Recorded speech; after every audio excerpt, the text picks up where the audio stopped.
आदिवासियों की, पिछड़ों की, गरीबों की बात करता है उसका माइक ऑफ हो जाता है। माइक ऑफ हो जाता है। आपने देखा होगा, मुझे कहा, जब माइक ऑफ हो गया तो मुझे कहा, काफी लोग आए और उन्होंने कहा जाके बैठ जाइए। मैंने कहा मैं नहीं बैठूंगा, मैं खड़ा रहूंगा, मुझे नहीं बैठना। माइक जितना ऑफ करना है करो, मुझे जो बोलना है मैं बोलूंगा। बीजेपी की सरकार ने यहां रोहित वेमुला जी की फोटो है पीछे, यहां पे ये बोलना चाहते थे, इनकी आवाज छीन ली गई। और हर रोज हिंदुस्तान में आदिवासी युवा, दलित युवा, पिछड़े वर्ग का युवा सपना देखता है, मैं इंजीनियर बनूं, मैं डॉक्टर बनूं, मैं लॉयर बनूं, मैं मीडिया में जाऊं, मैं आईएएस ऑफिसर बनूं। मगर सच्चाई यह है कि इस देश का पूरा सिस्टम पिछड़ों, दलितों और आदिवासियों के खिलाफ खड़ा हुआ है। यह सच्चाई है, क्योंकि अगर नहीं होता तो मीडिया में हमें ओबीसी वर्ग के, दलित वर्ग के, पिछड़े वर्ग के युवा दिखते, एंकर दिखते, मालिक दिखते। 200 बड़ी बड़ी कंपनियां हैं, अदानी जी, अंबानी जी, टाटा, बिरला। इन कंपनीज में दलित, आदिवासी, पिछड़े लोग हमें मैनेजमेंट में दिखते, मालिकों की लिस्ट में दिखते। मगर नहीं, आपको हिंदुस्तान की 200 सबसे बड़ी कंपनियों की मालिकों की लिस्ट में एक ओबीसी नहीं मिलेगा, एक दलित नहीं मिलेगा, एक पिछड़े वर्ग का नहीं मिलेगा। सच्चाई है। तो आपको कहा जाता है, दलितों को, आदिवासियों को, पिछड़ों को कहा जाता है कि यह देश आपका है, इस देश में आपकी भागीदारी है, इस देश में आपकी प्रगति हो सकती है। मगर अगर हम डेटा को देखें तो यह बिल्कुल झूठ साबित होता है। डेटा दिखाता है कि 90 लोग हिंदुस्तान की सरकार को चलाते हैं, बजट बांटते हैं। 90 में से 3 दलित, 3 ओबीसी, 1 आदिवासी। 100 रुपए में से 5 रुपए ओबीसी वर्ग निर्णय लेता है। 100 में से 5, आपकी आबादी 50%, भागीदारी 100 में से 5। दलित भागीदारी 15%, आबादी 15%, भागीदारी 100 रुपए में से 1 रुपया। आदिवासी 8% आबादी, भागीदारी 100 रुपए में से 10 पैसा।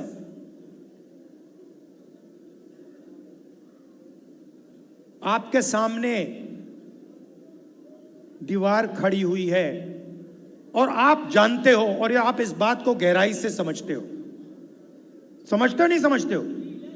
यस सर, समझते हो ना ठीक से कि आपके सामने दीवार खड़ी है और उस दीवार को नरेंद्र मोदी और आरएसएस मजबूत करते जा रहे हैं। जहां भी उनकी अपॉर्चुनिटी, उनको अपॉर्चुनिटी मिलती है, वो दीवार में सीमेंट डाल देते हैं। पहले पब्लिक सेक्टर हुआ करता था, उसको निकाल दिया, सारा का सारा प्राइवेटाइज कर दिया, दीवार मजबूत की। पहले सरकारी स्कूल हुआ करते थे, सरकारी अस्पताल हुआ करते थे, सारे के सारे हटा दिए। आज दलित को, आदिवासी को, पिछड़े वर्ग के किसान को कोई भी इलाज की जरूरत हो, लाखों रुपए आपके जेब में से निकलते हैं। निकलते नहीं निकलते? और कहां जाते हैं? आपकी जेब में जाते हैं क्या? पिछड़ों की जेब में जाते हैं? दलितों की जेब में जाते हैं? आदिवासियों की जेब में जाते हैं? नहीं, 25 अरबपतियों की जेब में जाते हैं। उन 25 अरबपतियों में मुझे दलित नाम बता दो, आदिवासी नाम बता दो, पिछड़े वर्ग का नाम बता दो, मैं खड़ा हूं, बता दो, एक नाम बता दो। अदानी आदिवासी है क्या? दलित है, पिछड़े वर्ग का है। अंबानी आदिवासी है क्या? दलित है, पिछड़े वर्ग का है। टाटा, बिरला, ये आदिवासी हैं, दलित है, पिछड़े वर्ग के नहीं। तो सारा का सारा आपका धन आपके जेब में से निकालकर उनके ओर जा रहा है। और उसमें मैं कहना चाहता हूं 5%, 7% बेचारे जनरल कास्ट के गरीब लोग भी शामिल हैं, उनको भी कुछ नहीं मिलता।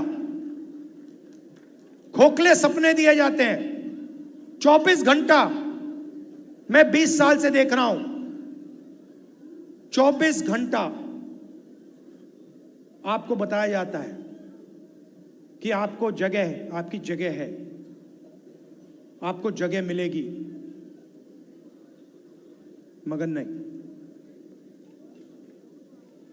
और हो क्या रहा है? आस्ते आस्ते दीवार मजबूत होती जा रही है। पहले यूपीए की सरकार थी, मनरेगा दिया, जमीन का अधिकार दिया, भोजन का अधिकार दिया, पैसा कानून दिया, वो दीवार को कमजोर करने के तरीके थे। आज मैं देखता हूं तो मैं कह सकता हूं कि जिस प्रकार से हमें दीवार को कमजोर करना था, हमने नहीं किया, यूपीए सरकार ने नहीं किया। जिस मजबूती से हमने करना था, हमने नहीं किया, मगर हम दीवार को तोड़ने की कोशिश करते थे। ये दीवार में सीमेंट डाल रहे हैं, कंक्रीट डाल रहे हैं, फाउंडेशन दे रहे हैं दीवार का। इसीलिए जाति जनगणना की जरूरत है।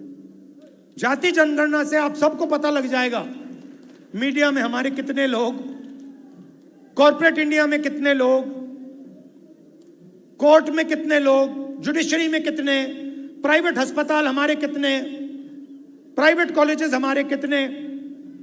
और अभी कहा गया कि ये एक्सरे है। एक्सरे पहला कदम है। सबसे पहले पता लगाना है कि सिचुएशन कैसी है, क्या है।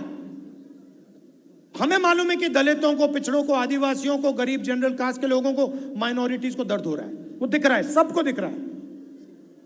तो सबसे पहले पता लगाना है फ्रैक्चर कहां है, चोट कहां लगी है, कंपाउंड फ्रैक्चर है, सिंपल फ्रैक्चर, ये पहले लगाना पता। और उसके बाद जाति जनगणना से डेटा मिलेगा। 21वीं सदी है। जो पहले तेल को ब्लैक गोल्ड कहा जाता था,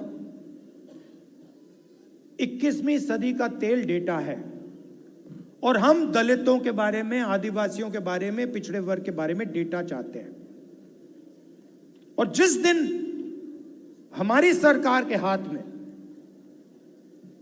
ये डेटा आ जाएगा, उस दिन पूरा का पूरा जो विकास का पैराडाइम है, विकास को करने का तरीका है, विकास के बारे में सोचने का तरीका है, वो बिल्कुल बदल जाएगा।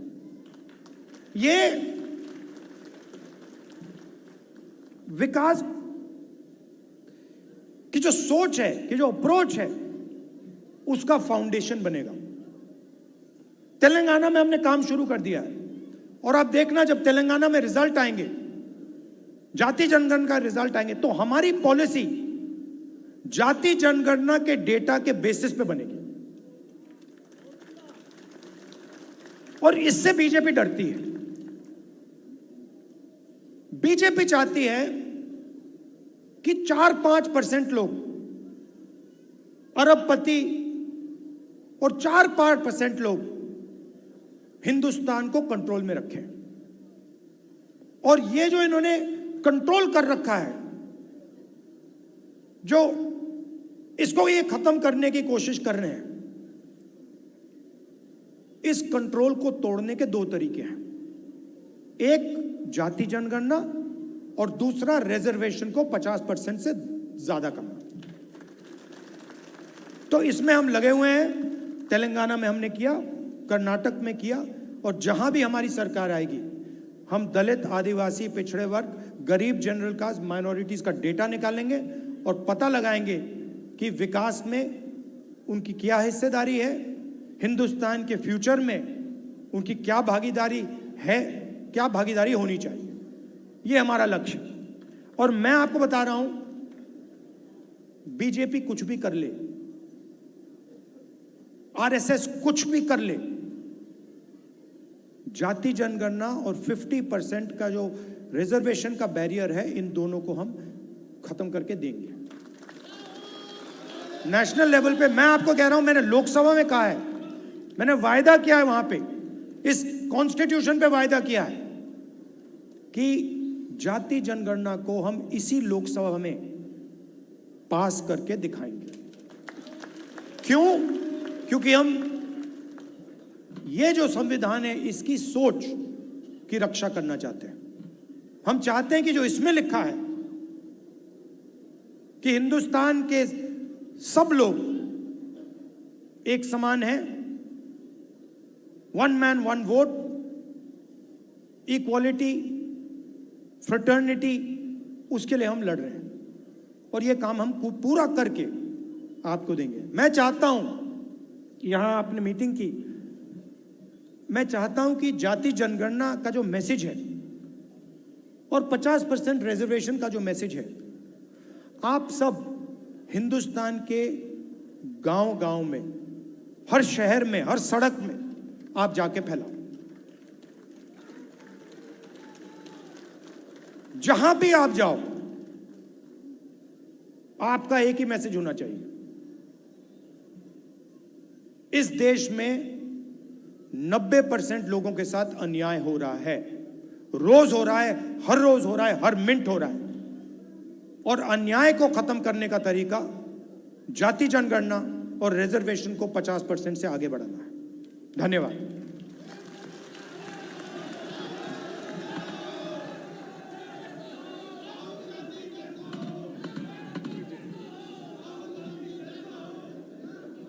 अभी राहुल गांधी जी ने बात की SC, ST, OBC माइनॉरिटी के हक दिलवाने की बात, और वो हक मिलेगा जाति जनगणना से, कास्ट सेंसिस से।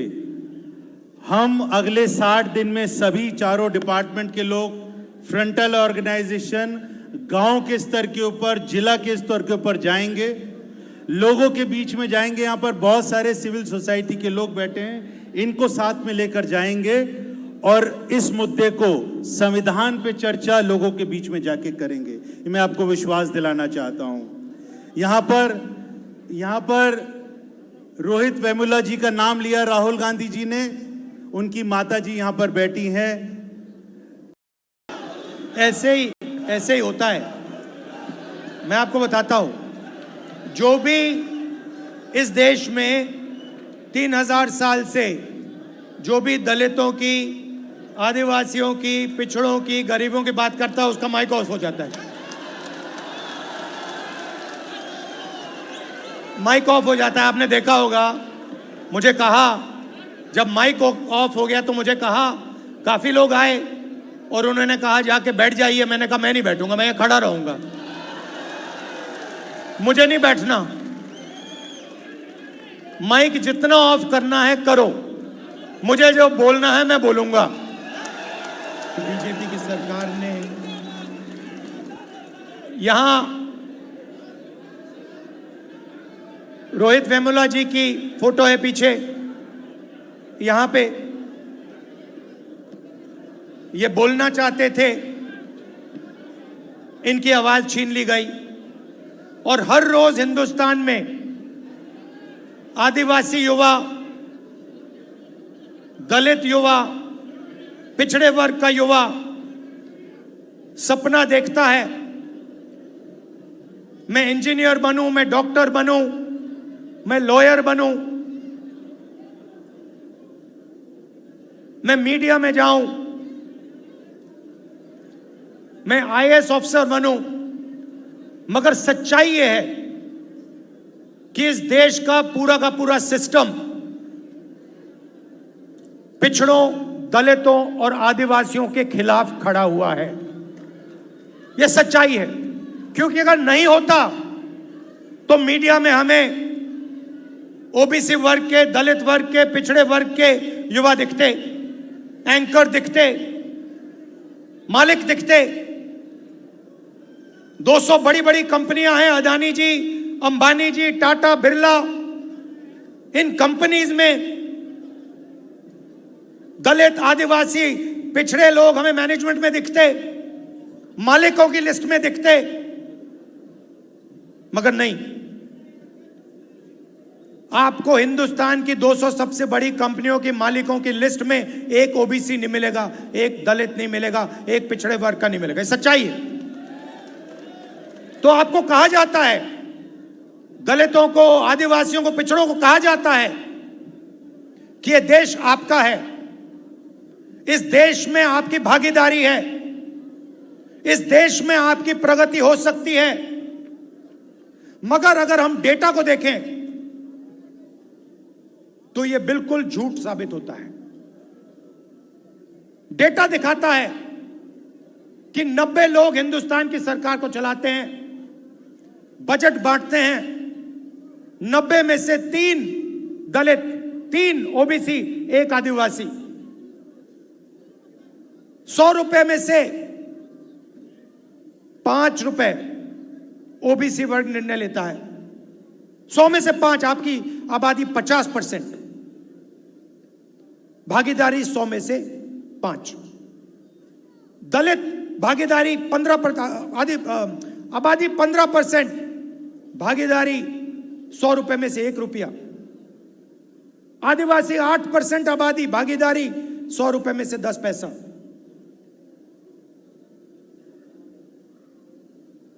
आपके सामने दीवार खड़ी हुई है और आप जानते हो, और आप इस बात को गहराई से समझते हो।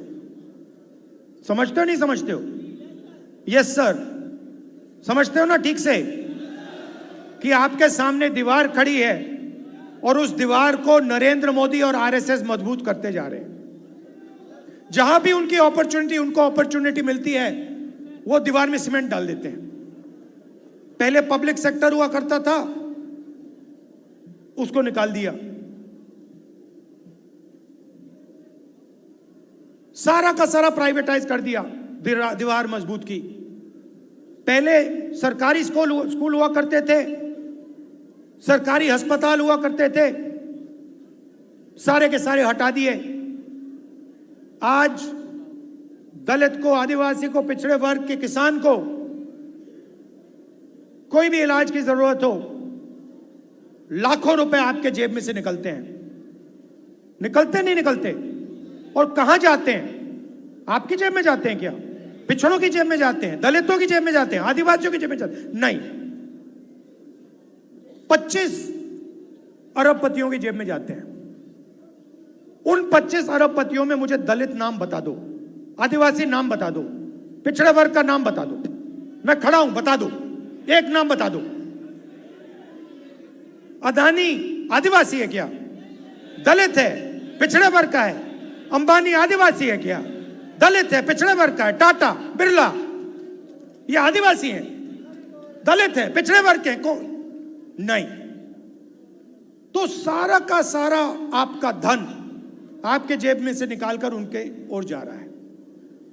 और उसमें मैं कहना चाहता हूं 5%, 7% बेचारे जनरल कास्ट के गरीब लोग भी शामिल हैं। उनको भी कुछ नहीं मिलता, खोखले सपने दिए जाते हैं। 24 घंटा मैं 20 साल से देख रहा हूं, 24 घंटा आपको बताया जाता है कि आपको जगह है, आपकी जगह है, आपको जगह मिलेगी, मगर नहीं। और हो क्या रहा है? आस्ते आस्ते दीवार मजबूत होती जा रही है। पहले यूपीए की सरकार थी, मनरेगा दिया, जमीन का अधिकार दिया, भोजन का अधिकार दिया, पैसा कानून दिया। वो दीवार को कमजोर करने के तरीके थे। आज मैं देखता हूं तो मैं कह सकता हूं कि जिस प्रकार से हमें दीवार को कमजोर करना था हमने नहीं किया, यूपीए सरकार ने नहीं किया। जिस मजबूती से हमने करना था हमने नहीं किया, मगर हम दीवार को तोड़ने की कोशिश करते थे। ये दीवार में सीमेंट डाल रहे हैं, कंक्रीट डाल रहे हैं, फाउंडेशन दे रहे हैं दीवार का। इसीलिए जाति जनगणना की जरूरत है। जाति जनगणना से आप सबको पता लग जाएगा मीडिया में हमारे कितने लोग, कॉर्पोरेट इंडिया में कितने लोग, कोर्ट में कितने लोग, जुडिशरी में कितने, प्राइवेट अस्पताल हमारे कितने, प्राइवेट कॉलेजेस हमारे कितने। और अभी कहा गया कि ये एक्सरे है। एक्सरे पहला कदम है। सबसे पहले पता लगाना है कि सिचुएशन कैसी है, क्या है। हमें मालूम है कि दलितों को, पिछड़ों को, आदिवासियों को, गरीब जनरल कास्ट के लोगों को, माइनॉरिटीज को दर्द हो रहा है, वो दिख रहा है, सबको दिख रहा है। तो सबसे पहले पता लगाना है फ्रैक्चर कहां है, चोट कहां लगी है, कंपाउंड फ्रैक्चर है, सिंपल फ्रैक्चर, ये पहले लगाना पता। और उसके बाद जाति जनगणना से डेटा मिलेगा। 21वीं सदी है। जो पहले तेल को ब्लैक गोल्ड कहा जाता था, 21वीं सदी का तेल डेटा है। और हम दलितों के बारे में, आदिवासियों के बारे में, पिछड़े वर्ग के बारे में डेटा चाहते हैं। और जिस दिन हमारी सरकार के हाथ में ये डेटा आ जाएगा, उस दिन पूरा का पूरा जो